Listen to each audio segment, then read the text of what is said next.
Welcome to the Mindfuckery podcast, which is featured in FeedSpot's top 10 of emotional abuse podcasts.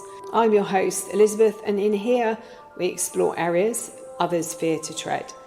I'm the founder of the Divorce Sanctuary and creator of Wound Talking and The Original Wound.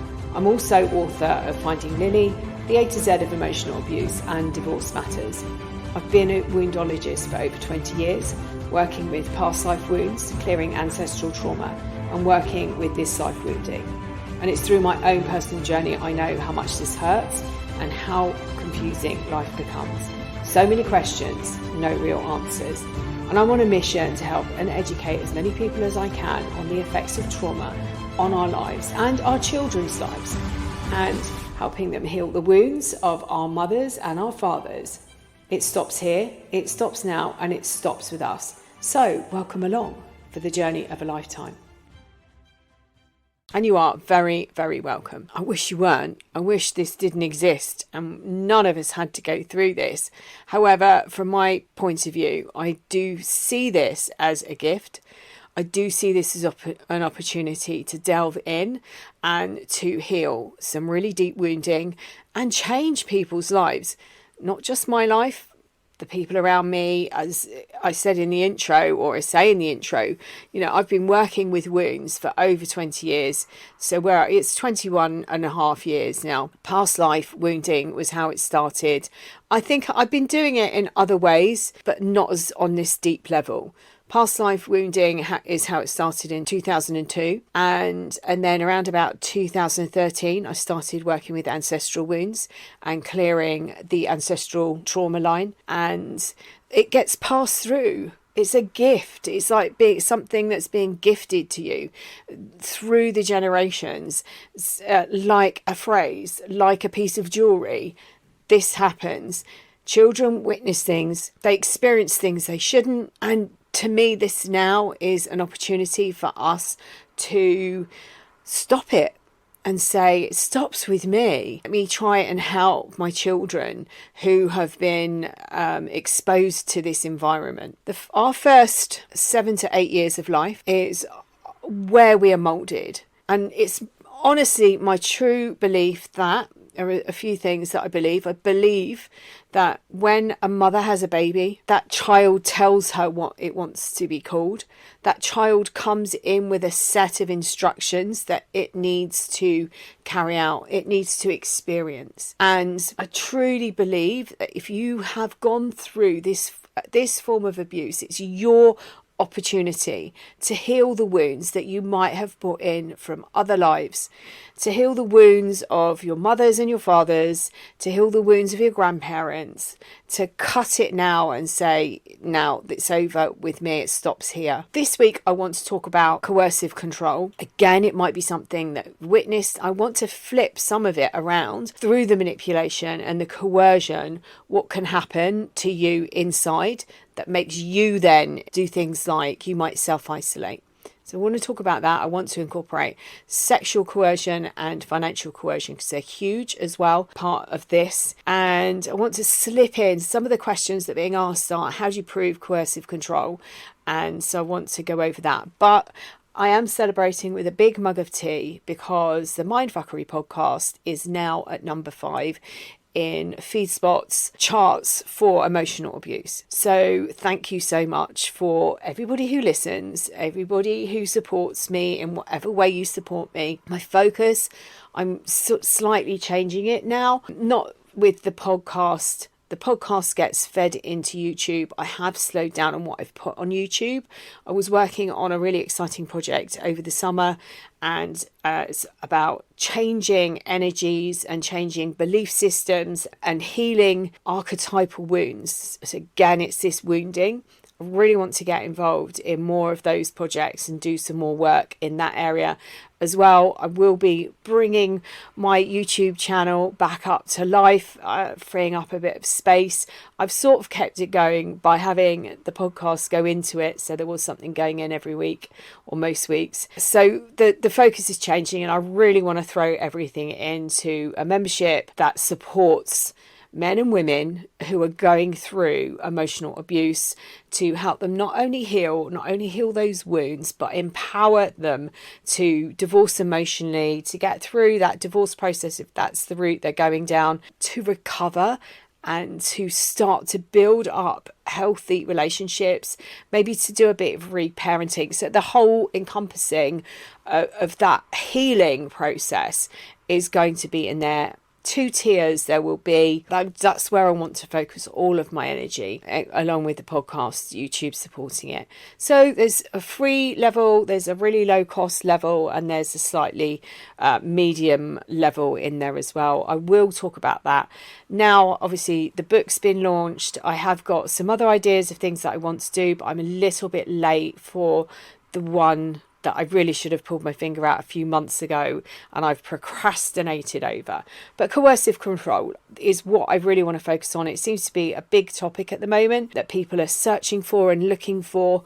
And as I said, I want to break it down into a few elements. On the 29th of December 2015, there was a law that was passed in England and Wales, making coercive control illegal. It was then implemented in Ireland and Scotland, and other countries throughout the world have got their own version of it, or let me say some other countries, not everyone. It's worth, if you can, finding out what's going on in your country. I have seen some movements that are happening, and I'm fairly sure in the US they are demonstrating against coercive control. I have talked about this in other podcasts, but I will recap because I think it's really important to understand and understand the terms, the terminology. That's why I wrote the A to Z of emotional abuse. It's like a dictionary. You can look up the terms. So I'm going to cover coercive control. It's really important, as I said, to understand it can happen and continue to happen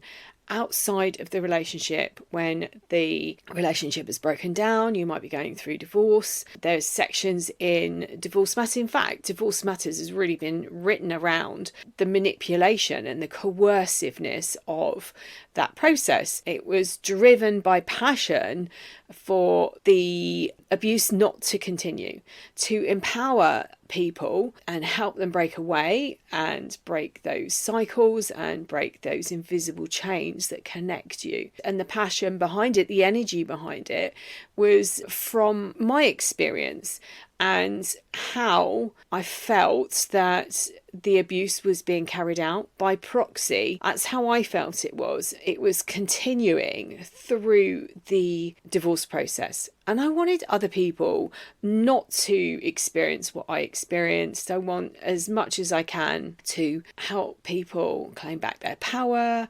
And I will be doing a bit more around that as well. Maybe I can add a bit in for that.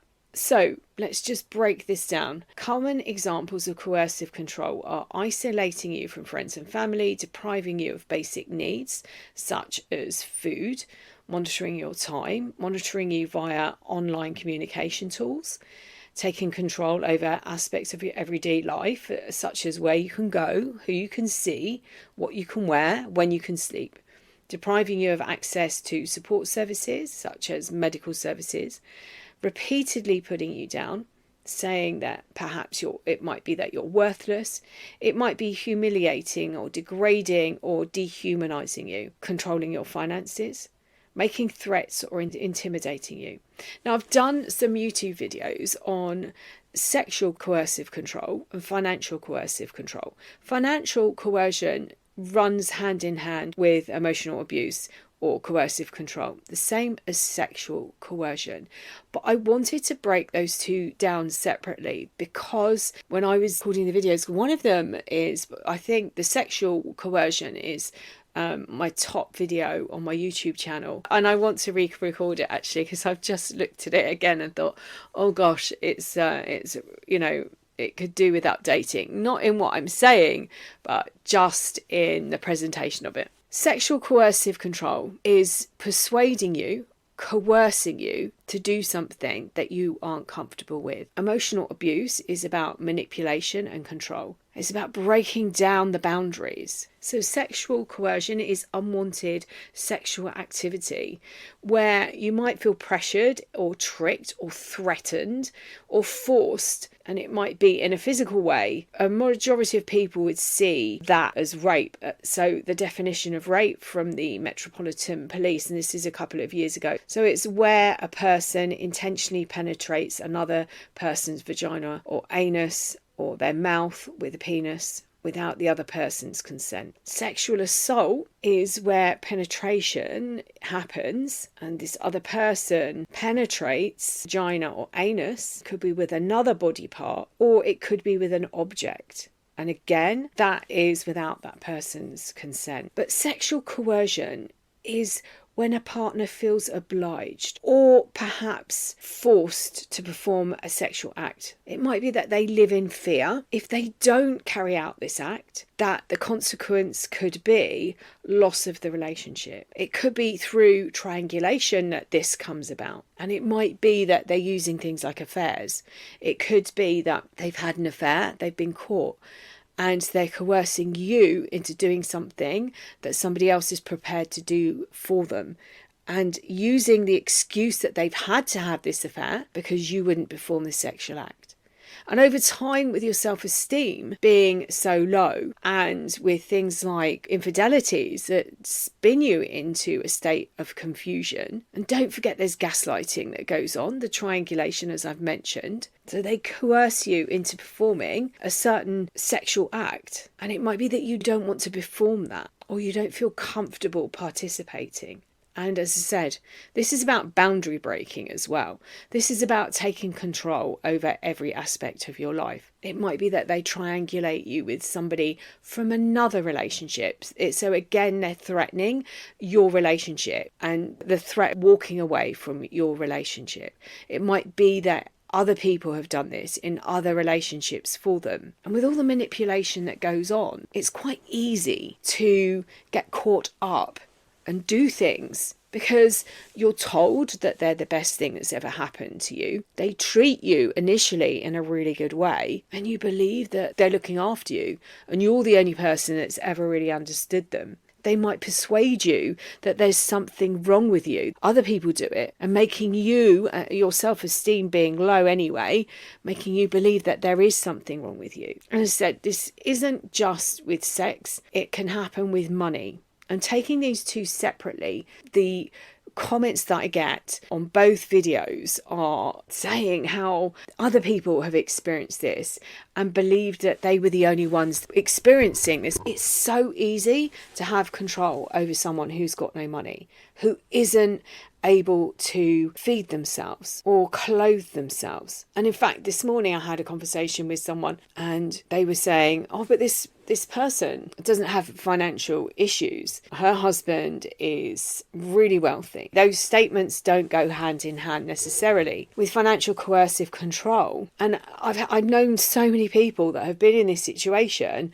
Remember somebody that I knew really well saying to me at a time that I was experiencing it, she said, I was stood there looking down at my boots and thinking, oh my gosh, her partner, or now ex-partner, was stood there in designer clothes, nice house, nice car, and she said, I couldn't even afford a pair of boots. And I remember being in that financial situation. I remember scratching round on many occasions for pennies to try and get some money together to pay for something, not being able to pay rent, and then being laughed at. And then after the relationship, and this is why I'm so passionate about stopping this abuse and building up the resilience and healing these wounds. I remember being accused of what you couldn't even pay the rent. And I said to my now ex-husband, but up until you turned up in my life, I had no issues. It was only when you turned up and you stopped paying, or you were late paying, or you withheld money, that I ever had an issue. I can't pay you this month because my car, I can't do this month because, oh, I found out I've got this big bill. Oh, I found out that this wasn't being paid and now I've got to pay this back. You then naturally step in You then step in and all of your resources are being caught up paying for everything because you need to keep the roof over your head. You need to feed your children. You need to clothe your children. You need to pay for school trips. And this is how easy with financial control it is to manipulate someone. I'm going to break a few down. Isolating from friends and family.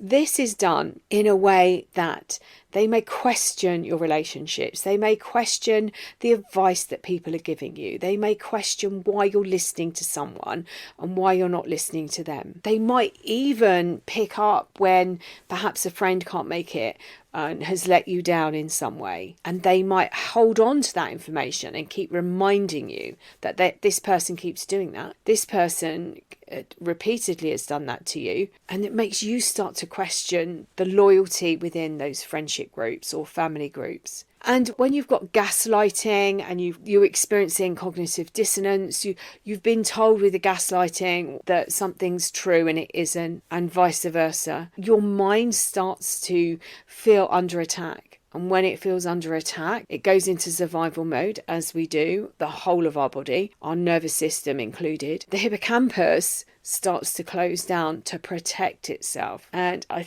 think it was last week I spoke about Dr. Daniel Amen, saying that we have 700 hippocampus stem cells being produced every single day, but they have to be nurtured. And if they're not nurtured, they're living in a hostile environment. They're going to shut down. And that is where our memories and our short-term information is stored. That's why it's so hard to claw back and remember. Now, what can happen, and these are some of the things I want to flip round and I want you to think about, is you might find that you isolate yourself. You might find the manipulation that happens, that you actually withdraw and you isolate yourself. And this can happen after the relationship as well.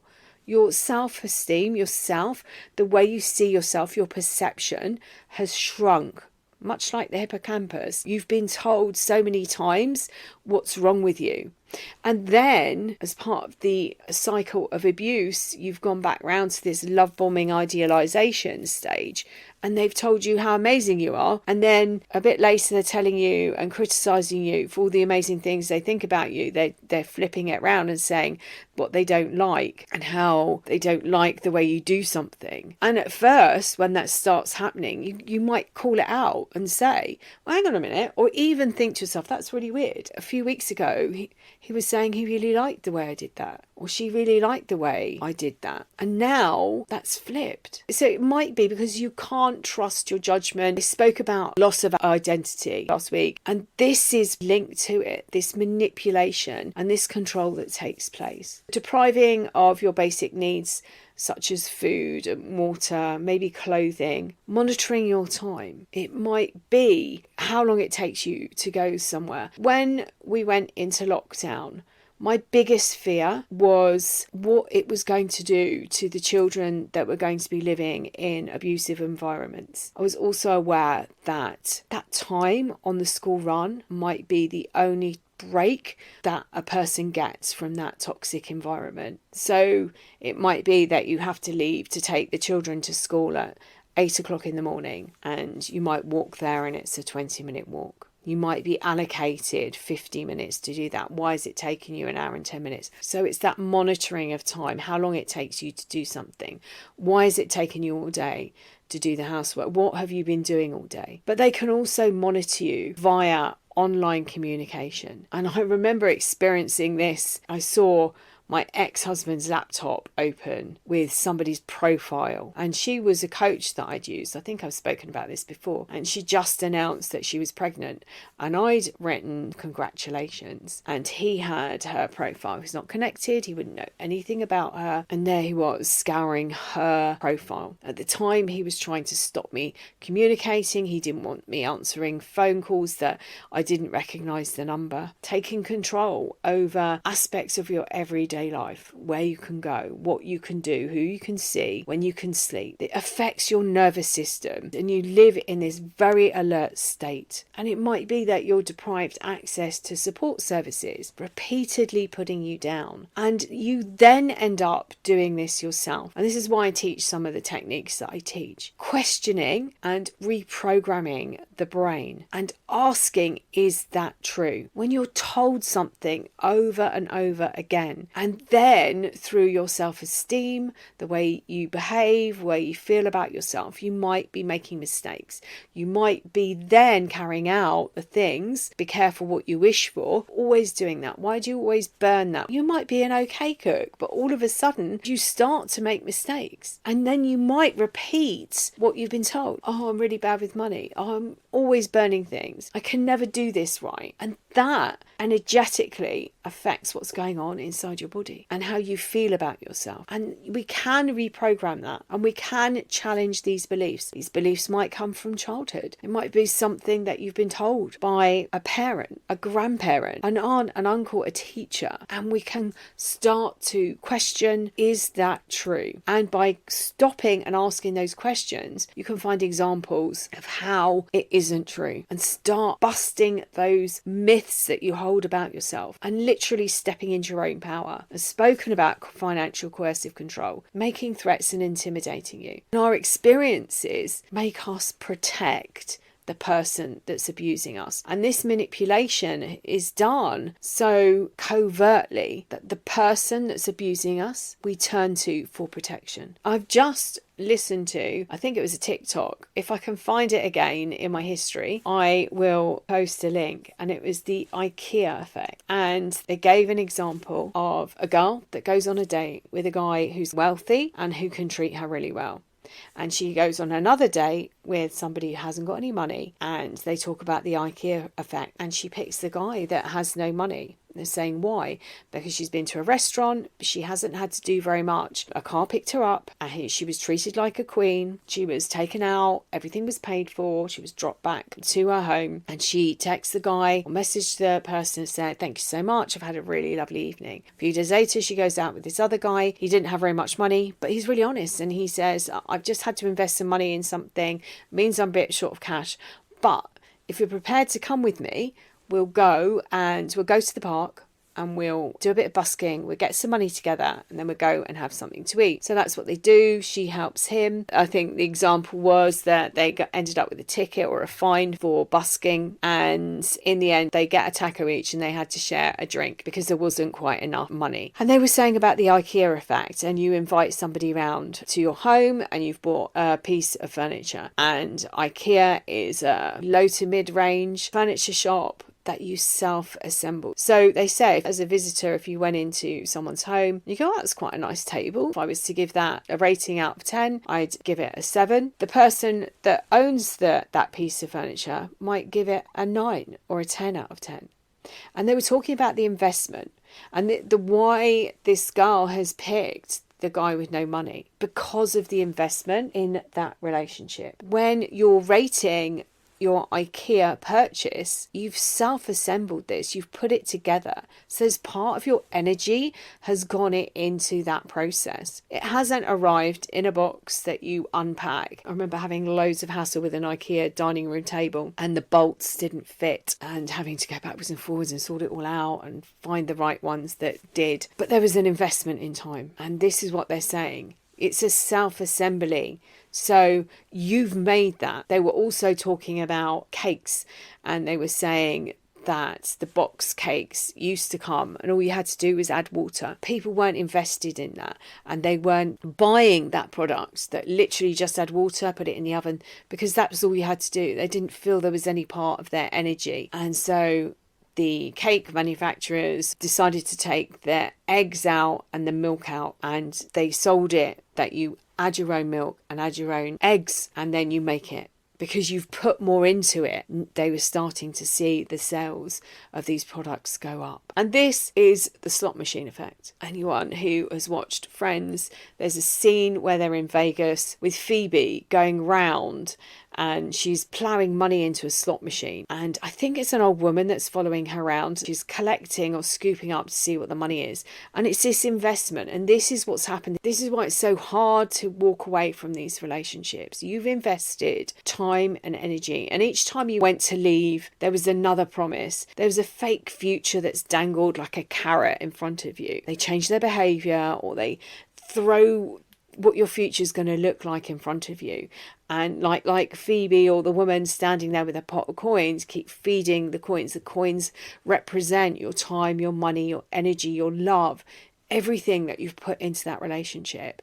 And the fake future is the jackpot. That's what you're waiting for. You're waiting for that jackpot. And you're caught there, not able to move away. The fear of moving away is so huge. But what caught you at that machine is the coercive control, the deprivation, the dehumanization, the humiliation, the degrading. This old woman is following Phoebe round because she's waiting. Phoebe walks away from that machine and this woman puts $1 in. The chances are that this woman is going to get the investment of time and money that Phoebe's fed into the machine. And that is the same as these relationships. This is why it's so hard to walk away. Coercive control, as I said, is a law. I did find a really interesting article which I'm going to record for YouTube from Time magazine. But another question that's being asked around coercive control is, how do you prove it? How do you prove coercive control when you didn't know you're in an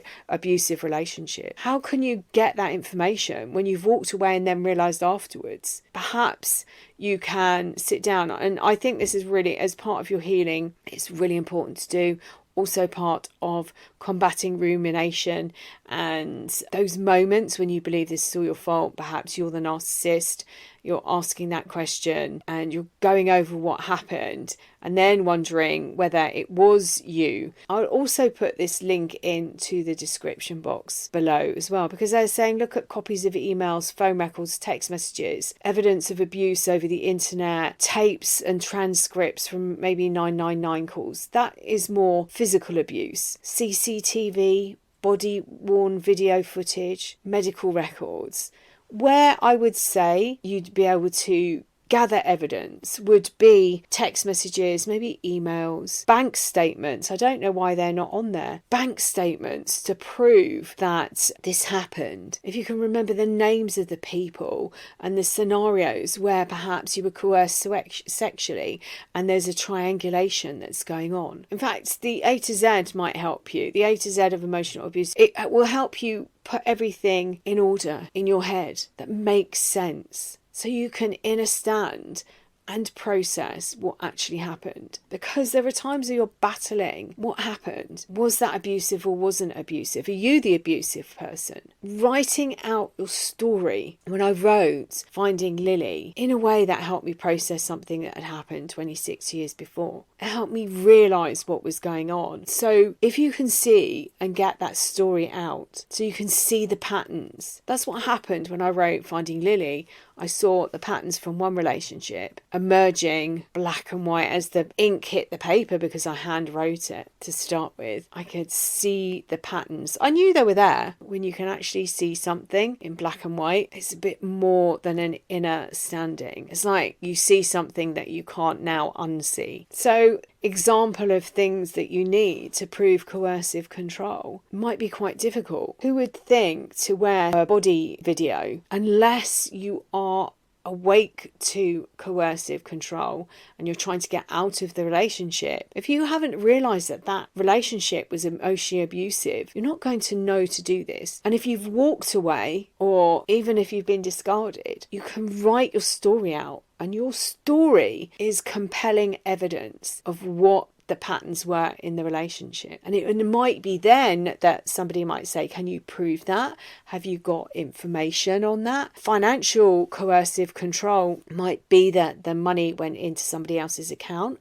and you were allowed or allocated a small amount. And it might be that the accounts from the other party can be requested, proving that they were withholding funds. My whole thing about coercive control is, one, I'm absolutely so passionate about people understanding it and realising the degree. When I saw my ex-husband scouring Facebook and following me around, I found it weird. Then I realised that actually it's quite controlling. The money side I found quite controlling, and I'd already said that I was never going to be put in that position because I'd already experienced it in my other marriage, and here I was experiencing again. But the isolation things, the things around isolating myself, I think that's really important to understand. That is the cause of abuse, where you start humiliating and degrading yourself and you start repeating what's been said to you. That is the result of abuse, and it might be overwhelming. Your head might be spinning, your body might be, you might lose control of all of your emotions. Your body is the safest place that you can be in. Your head has been tricked into believing all this information that isn't true. Start grounding yourself, start feeling into your body. And it might be that you're not ready for this, but body exercises, simple things like walking, gentle exercises, not anything really stressful, putting strain on your body. Things like yoga. And you might find, you can go on YouTube and get so much information. It might be that